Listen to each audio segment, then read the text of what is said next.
Sinurprise nga namin yung anak kong panganay ng bagong bed niya. Ito kasi yung tinutulugan niya, napapansin nyo, mattress lang yan na nakalapag sa floor. So, matagal nang nasira yung bed frame niya. So, sa wakas nga, ngayon ko lang siya nabilihan. Tingnan nyo naman yung mattress ko, kawawang-kawawa na, diba? Dugyot na. Super tagal na yan sa amin, kaya umorder ako online. Sa Blue App ko pala ito in-order, KWY yung page nila, itatag ko dito. LED bed with mattress na pala ito ha. May delivery charge sila from Tarlac to Parañaque. So, hulaan nyo ulit kung magkano yung exactly amount na binayaran ko. Kasama na free yung assemble na dyan. So, ang makakahula nga ay meron ulit sa akin 500 Gcash. So, i-check ko yung profile nyo sa makakahula ha. Make sure lang na nakapalo tayo. Ang bilis nga lang nilang na-assemble. Color gray nga pala yan. Gusto kasi ng anak ko yung mga dark color. Customized din yan. 7 to 14 days bago nila ma-deliver. Mas gusto ko na yung ganyang style kasi hindi ka mag-worry na mapuputol yung paa. Ito kasi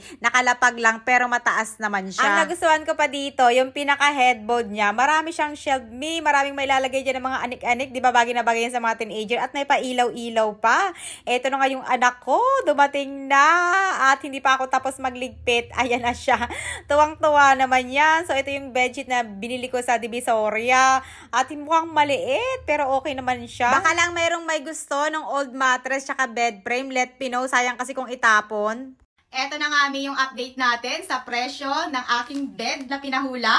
So, meron nang nanalo dito sa ating FB page. Siyempre, may nanalo na din sa ating TikTok account. So, dalawa kasi yung mananalo. So, magkaibang tao siya. So, dito nga ang nanalo sa ating page ay si Mary Joy Custodio. And total of 17,200 pesos siya mga mi.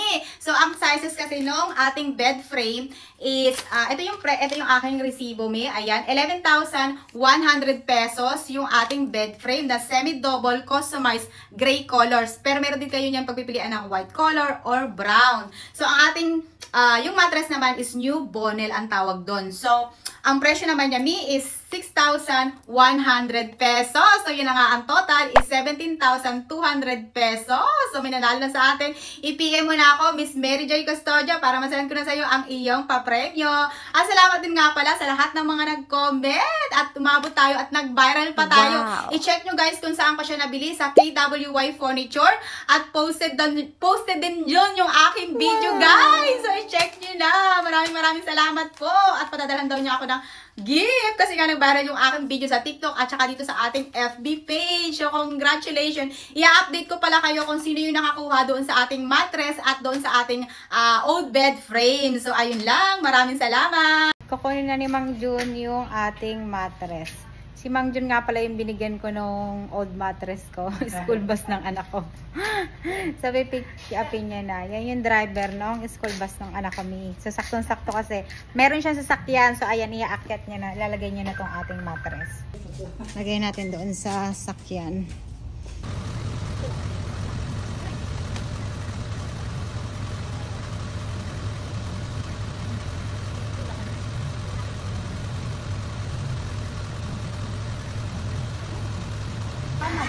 Welcome. Okay, nakatanggalin natin. Ayan. May bigay ko. Queen size siya. Ayan.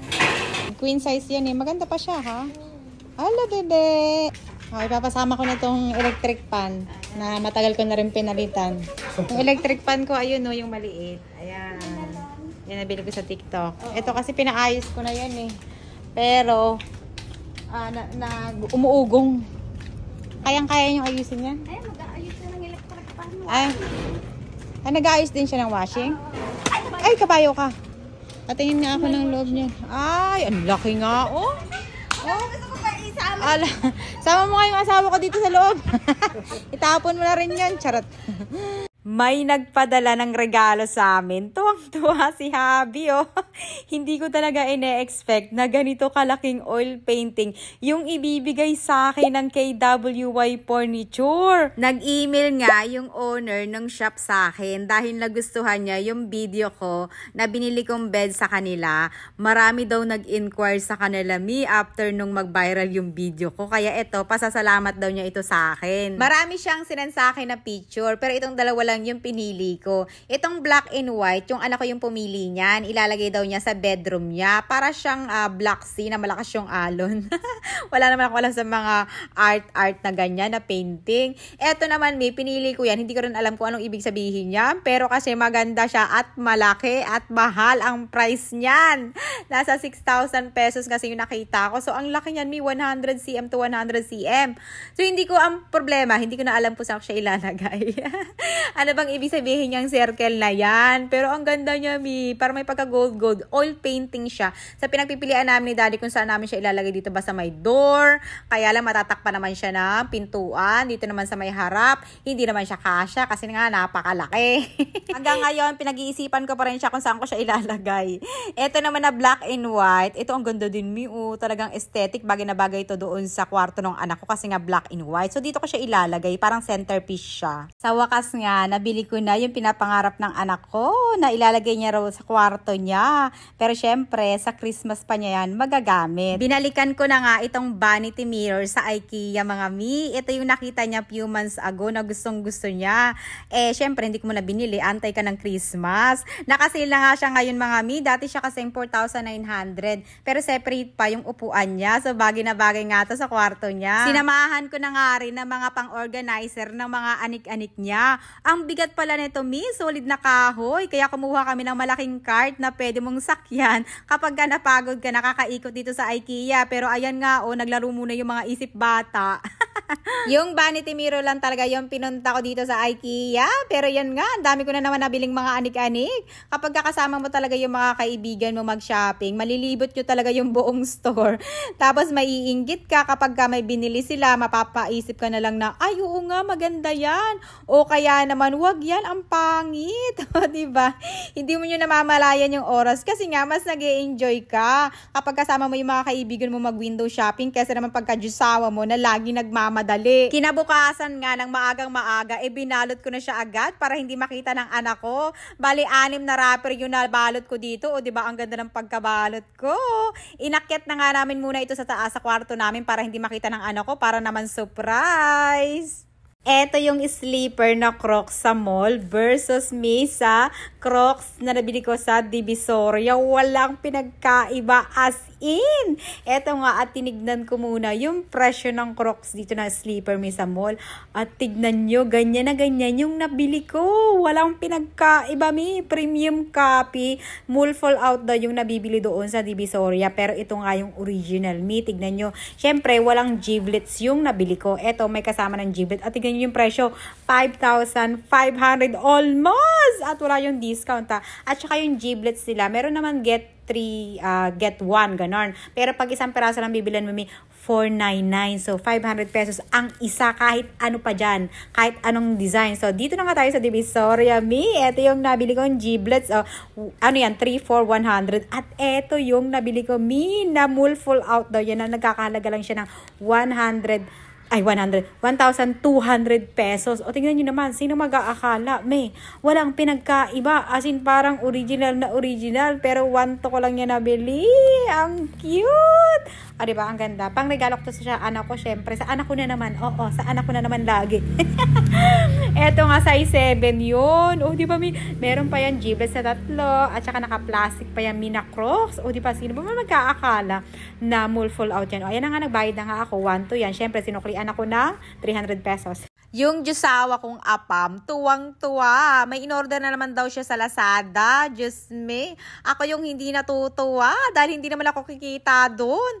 Nag-a-appelate ako sa TikTok at saka sa Shopee. Tapos siya, ang hiling mag-order sa Lazada. Diba? Sino pa lang hindi mabubisi? Gusto ko na nga i-delete yung Lazada sa phone niya. Lagi pa siyang ni-scam doon. Walang kadala-dala. Ang lalaki pa naman ng item na binibili niya doon.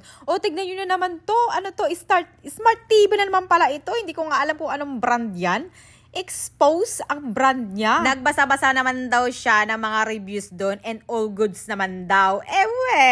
For sure hindi niya naintindihan yon. Tagalog kasi yung mga reviews doon, pero mukha naman siyang okay.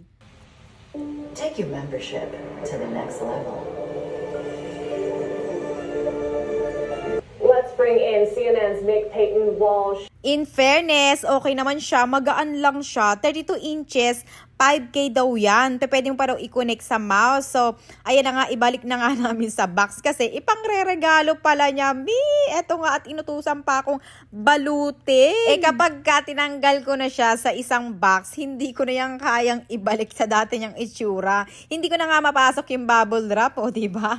Kaya bahala na yan ganyan ang itsura sa pagbabalot. Walang ka-effort, o diba? Naubusan pa ako ng Scotch tape. O bahala na yan, ganyan ang itsura niyan. Tuwang-tuwa si Mister sa regalo ko sa kanya. Pero akala niya, ibibigay ko na kaagad. Pero na bad trip kasi nga, pinabalik ko agad sa box. Panay ang parinig kasi niya na sumasakit daw yung likod niya dahil sa sofa namin. Luma na raw. So eto nga, nag-canvas ako ng reclining chair. Dito sa MOA yan, eto sa Lazy Boy. Ito yung una kong kinambasan. At tingnan nyo naman yung mga presyo. Hindi ko kinakaya. Siyempre, gagamitin ko yung sarili kong pera dito. Kaya napakamahal. Kaya pumunta ako ng Ashley kasi nga nabalitaan ko na sale sila. So dito na nga tayo titingin. Pangalawang shop na tinignan ko to. Marami rin sila dito mga chairs. Ayan, may electric pa nga yun. No? Bet na bet ko yan. Kaya nga lang, di kuryente, ganon. Wala silang manual. At eto din, syempre may nabili tayo dyan, Dito na nga ako nakabili. So, ano sa tingin nyo, magkano ang nabili kong reclining chair kay Daddy? Hulaan nyo, meron kayong 500 pesos sa akin. Ito na nga, nakabili na tayo. And after 4 days, na-deliver na nga. Pinabuksan ko muna kala kuya kasi nga i-check nila kung walang sira or okay naman. So eto nga, pero wala dyan si Habi, hindi niya yan nakita. So ako lang yung nag-check. Tapos sabi ko, ibalik nyo rin agad sa box kasi nga babalutin ko yan. Kasi nga regalo ko sa kanya. Pinabalot ko ulit, ayun, na bad trip.